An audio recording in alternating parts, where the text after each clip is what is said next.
good morning, good evening, or maybe it's the nighttime and you guys are, wherever you are in your self-isolation. And I hope you're safe, good, healthy, happy. This is probably the last videotape lecture that I will prepare because the next thing you'll be doing is working on your film project proposal. And I'm going to be talking about film distribution today. And that is an important part of your proposal because one of the aspects of your proposal is you are trying to create a film project and property that you would produce and then get it distributed or disseminated so people could see it widely. So this is, going to help your page on distribution in your proposal plan. So let's talk about film distribution. What I'm going to do is go over just the basics, and then I'm going to end by talking about how I got my very first feature film, Pharaohs Army, distributed, because when I went into that process, I did not know anything, but when I came out the other end, I knew about overseas markets, I knew about P&A, marketing, advertising, I knew about percentages, I knew about home video deals, and it was a great education to go through that process. So we'll talk about the basics, and then I'll talk about the personal with my film. In film distribution, there are, according to Wikipedia, 6 major studios, and some of these studios in Hollywood that distribute film go back to the early days of Jack Warner, like Warner Brothers is still there as a major studio. Universal is a studio that goes back to the silent film days. Paramount and Fox are very old. Disney came up in the 50s, but they are Disney, Universal, Warner Brothers, Fox, Paramount, Columbia. And those are the 6 biggies that make films and distribute films. But also there are some sub-studios that also distribute films, like DreamWorks, Lionsgate, MGM, Weinstein. We know what happened to Weinstein lately, Relativity, and probably some more. Lionsgate is a studio that I've dealt with the most, and they started out distributing Pharaohs Army, my film, as one of their very first films. And then they've gone on to do Hunger Games and the Medea film series. Lionsgate started out as a small company, but were able, maybe they were smart and strategic, but they were able to become a major player. Film distribution. Wikipedia says that film distribution is the process of making a movie available for viewing by an audience. This is normally the task of a professional film distributor who would determine the marketing strategy for the film. And marketing is such a key part of the distribution process because you have to invest money in marketing in order to get people to know about your product. And so, marketing is key. They would also set a release date, and they have to determine if the product should go to the public either through a movie theater or television or personal home viewing. Those are called markets, the theatrical market, the home video market, the home domestic television market. Those ways that the audience sees it are called markets. Traditionally when a movie was produced, it would be shown in movie theaters first, and the studio and distribution company would invest marketing money in having it play in your local cinemaplex, and that would be newspaper ads and TV commercials. And that's very expensive. Theatrical marketing tends to be one of the more expensive kinds of marketing for you, the viewer, to know about their product. On these big blockbuster comic book movies, the marketing budget, which is called prints and advertising, P&A, the P&A or marketing budget can be $100 million for an Avenger movie. It can be more than that. And so, going out into theaters is hugely expensive. Today there exists other kinds of distribution that allows the viewer to see it at home. And that used to be like buying DVDs, but now it could mean Netflix or it could mean Amazon. And we're seeing where some major artists like Martin Scorsese premiered his film The Irishman on Netflix. And this is kind of the first time that major players are saying, listen, it's hugely expensive to market and go out into theaters. It's cheaper to market and go into Netflix, and because Netflix has a different business plan, right? Netflix depends on eyeballs in order. Basically it's a subscription service. So if you add up the number of eyeballs that pay their subscription, that's how they get their money.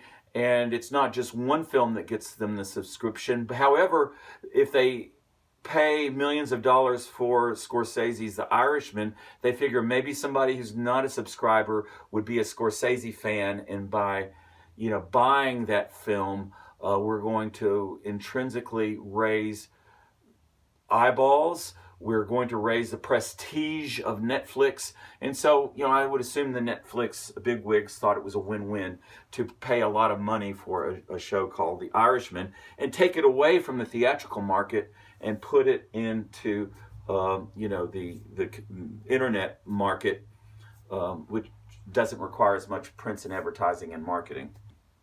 Wikipedia says there's a thing called a standard release, and the standard release routine for a movie is regulated by a business model called release windows. The release window system was first conceived in the early 1980s on the brink of the VHS home video market as a strategy to keep different instances of a movie from competing against each other. For instance, a theatrical window would say it can play in theaters for 6 months, and then it would go to DVD or home video or TV.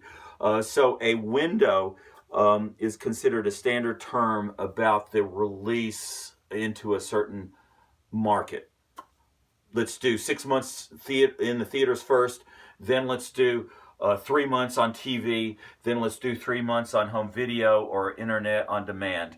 Those are kind of windows that are carved open when they're marketing the film. A simultaneous release has happened more frequently, and it might be we are going into theaters and then simultaneously we will make it available on internet on demand. The reason that this is kind of a new thing where distributors are doing a simultaneous release is, one, it guards against copying and what do you call it, illegal stealing of the property, because the big movie releases are getting bootlegged and stolen and sold. So if you're releasing in all your markets at the same time, it kind of cuts down against that. And number two, it saves on advertising. You don't have to advertise and have a huge budget for your theatrical and then have a huge marketing budget for your TV or your video on demand or your internet. It's like, the marketing at this simultaneous release date is simpatico working together, and we're marketing in the theater and we're marketing it for home, usage and consumption, and you save money because you're doing it all at the same time. So that's an advantage of simultaneous release. And, they talk about the straight-to-video release and internet release. And basically, these kinds of releases are to the home consumer who can watch the product in their own home. And it could be, on a DVD. It used to be on, video from Blockbuster. But now it's the internet releases. So that is an increasingly important market, because I think a lot of you are starting to see your content more on your phones and on your personal devices than you are in the theaters. So that is a big market now. But the key words are in film distribution are the markets, and also a key word is the territories, because the market is the kind of device that you're seeing on, whether it's theater, home devices, TV broadcasts, that's a market. A territory is the United States of America and its territories, including the Virgin Islands. That is a territory, because a territory is a physical place. When it comes to film distribution in the United States, the domestic market is us, United States of America and its territories. The other big part of the pie is the foreign or international markets. And the same markets that exist in the United States, such as the theatrical, the home video, they also exist in the foreign territories, they also have theaters, they also have TVs, they also have personal devices. So it's just a repeat of the same kinds of markets that you have in the United States into foreign territories. So that's a lot of, the world is a big place to sell your film, but the key and the hope and the wish is that you get the best foreign sales distributors that can reach all over the world. And you never know. You're always nervous if you've made the right choice when it comes to distribution. At least that was my experience. So to recap, the film markets are the theatrical, the broadcast, the home usage, or internet. So basically those are three film markets that you can sell.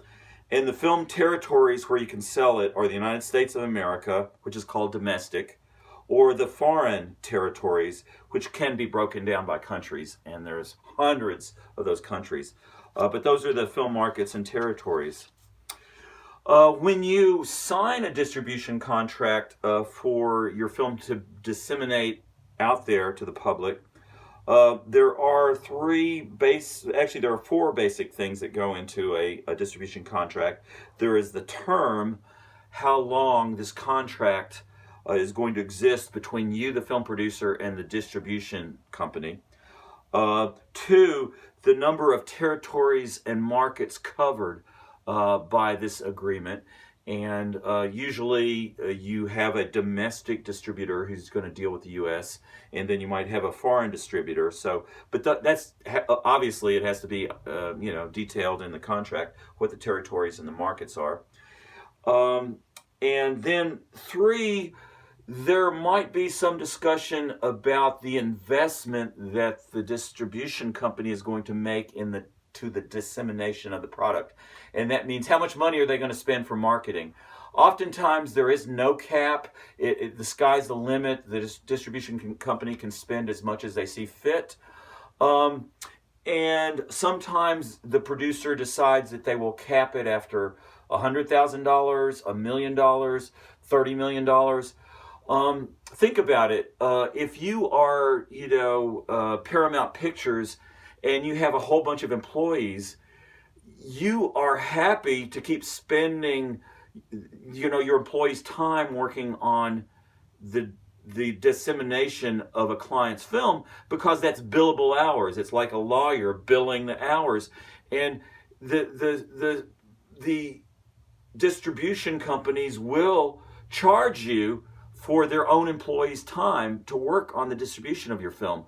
And if there's no cap on that, they could have an infinite number of hours working on the distribution of your film, and it comes out of your side of the royalties or the percentage of the fee. And that's what many film artists and many producers and many directors always complain about. They always want auditors to go in and audit the books because they see this as kind of funny accounting that studios are known to do, to always, if they're making a promotional trailer for their film, they're using an in-house promotional trailer staff, and they're charging those staff's working hours against your film.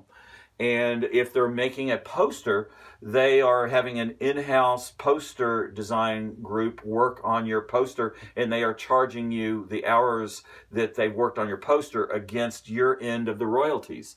And so, it almost, at the studio distribution level, it's almost hard for an independent producer to win because the accounting will kind of stick them in the back every time. But the only thing I would do is in a contract, make sure you can understand exactly what is being spent to market your film, and you could even insert language like for only necessary and hugely important marketing costs will be deducted from the fee paid to the producer. Or you could put a cap on it and say only $10,000 will be spent on prints and advertising or marketing costs. That's one way to try to protect yourself as a producer. Oh, and then the fourth thing or last thing in the contract would be the fee or percentage paid to you, the film producer. Oftentimes, if you have a popular film at Sundance and there's a bidding war, in order to get you to sign with this distribution company, they will have to pay you an upfront acquisition fee. And, sometimes that's rare. Oftentimes you feel like you're lucky to find a distributor to distribute your independent film, and so you don't even take an upfront fee. And, oftentimes the percentage is 20% off the net profits would go back to the filmmaker, or it could be as high as 30% of the net profits would go back to the filmmaker. But that still means the studio is getting 70%, plus they are having their marketing fees, their in-house marketing fees, paid out of the big pile before they divide that up 70-30. So if you understand that, it really is a win-win for the studios when they get into this business of distributing your film. And oftentimes the small producer gets crushed. That's why if you do short form content, that you can control the way that it goes out on your own internet platforms and social media platforms, and if you start getting a lot of eyeballs and ka-ching, ka-ching, ka-ching, that is the new wave of distribution that even Danny Temper talked about, that's really changing the game plan. And I think all of you young people should look into that, because the traditional business model of independent filmmakers seeking out distribution deals from traditional distributors is really weighed to the benefit of the distributor. I'm going to say that flat out. Okay, so this is the part where I'm just going to try to go through what happened when I made my first feature film, Pharaohs Army. I shot a Civil War film in Kentucky. It was a long time ago. It was like 95, 96. I think most of you were not born then. But it was my first feature film. I'd only made documentaries beforehand. But I had been lucky enough to get some public taxpayer funding from the Corporation of Public Broadcast to make my film. My film was made with $100,000 from the Corporation of Public Broadcast. And then I had an NYU networking friend. He was a friend of mine from NYU who found a rich Silicon Valley computer guy who put up $200,000. So Pharaohs Army was made with a public taxpayer grant, and 2/3 of the money was from a rich guy. But that public taxpayer grant from the Corporation of Public Broadcast meant that PBS had the rights to show Pharaohs Army. So even when I went into the arena to find a distributor, the TV rights were off the table. And that created some wrinkles that we had to negotiate, because usually a distribution company wants as many rights as possible, because it's almost like a metaphor of they can have a straw that goes into each pot of potential money. And it's like if one pot, whether it's the TV, whether it's the theatrical, whether it's the home video, whether it's the internet, if one of those markets goes fallow and they're not making money in that one pot, they have their straw in other pots that will compensate for the lack of making money in one territory.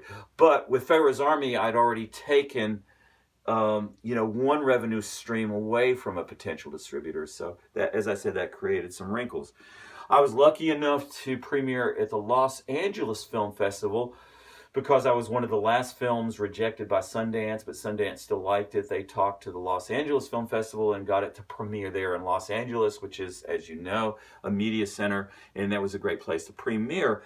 And I actually had several offers from small distributors to distribute it, and several mid-major distributors to distribute it. And it was a pretty good film. Actually, it's my favorite film I've ever made, Pharaohs Army. So we had to decide who was going to distribute the film. Now, Lionsgate had just started their company, and they wanted all rights. They understood they couldn't have the TV, but they wanted all other rights. Orion, which was a home video company, had said that they would give us $80,000 up front for the home video. All they wanted was the home video. And Overseas Film Group was a foreign sales agent company that would give us 30% of the profits made in selling it overseas, and they would not give us a fee up front. So what we decided to do was that I was against this, but the producer who had steered the money guy wanted to get some of the money guy's money back. So he had us and forced us to sign a deal with Orion to do the home video. Now, so the home video market was Orion. Lionsgate wanted to go into theaters with this film so badly to help establish their name as distributing good films. So they said, well, this is unprecedented, but we want it so bad, we will take only the theatrical rights and we will distribute it into theaters across America. But because Lionsgate did not have their straw in the broadcast pot, in the home video pot, they were a little stingy in how much money they could invest in the prints and advertising and marketing of my film. So they only went out to about 20 cities, and it didn't make much money at the box office in the theatrical release. It actually lost money to about $60,000 or $70,000. And Lionsgate had decided to do that anyway, and came to us and said, "You owe us $60,000 or $70,000 per the contract." And we kind of, was like, "Oh, we'll pay you someday. We'll pay you someday." So that's kind of how we handled Lionsgate. If Lionsgate had, gone out theatrically and then gone, into home video in a big way, it would have been a bigger film and a more widely known film, if that makes any sense. And then Overseas Film Group, maybe we saw like $10,000 or $20,000 back on the foreign sales, because Overseas Film Group was selling it in foreign territories, but their marketing costs are always so high that even our 30%, we would rarely see any return because of the marketing costs and marketing it overseas. So the marketing costs can get in the way of the filmmaker ever seeing a dime or a dollar or a profit from a distribution deal. That is a danger, that the marketing costs can suck up your profits. But I was very lucky in a lot of ways, because Pharaohs Army did premiere at a prestigious festival, did get a kind of a bidding war with, in a small way with some distributors.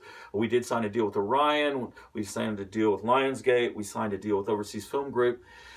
And then when all of those deals, usually those deals are for like a 10-year period, when all of those deals kind of ended, I circled back to Lionsgate and had them take over the home video again after Orion had went bankrupt and it folded. And so right today, I still have a deal with Lionsgate to distribute Pharaohs Army in all markets. And sometimes I get a $20,000 check back, sometimes I get a $2,000 check back, but I've trickled in. Lionsgate actually has made millions of dollars gross on Pharaohs Army, but the amount of money that I've seen back from Lionsgate is probably been just a total fraction of that. So the lesson is, traditional distribution is really tilted toward the distributor and not the filmmaker. And again, that's I'm repeating myself about Danny Tepper's advice to go into short form if that's the way that you want to go, because that's very exciting, and I think independent producers can kind of control their own destiny a little bit more. So that is all I'm going to say about film distribution, and there are some specific chapters in the motion picture book that I want you to read, and I want you to comment on each of the chapters that you're assigned to read. And you don't really have to respond to this lecture that I've just given you. And hopefully what I've talked about and what you read about will manifest itself in the page that deals with distribution and your distribution plan in your film proposals. So I look forward to the film proposals. This is the last lecture. Stay safe, stay happy. Again, we'll be singing, hanging out, doing all the great stuff that we used to do, and hopefully that'll happen this summer. So bye for now.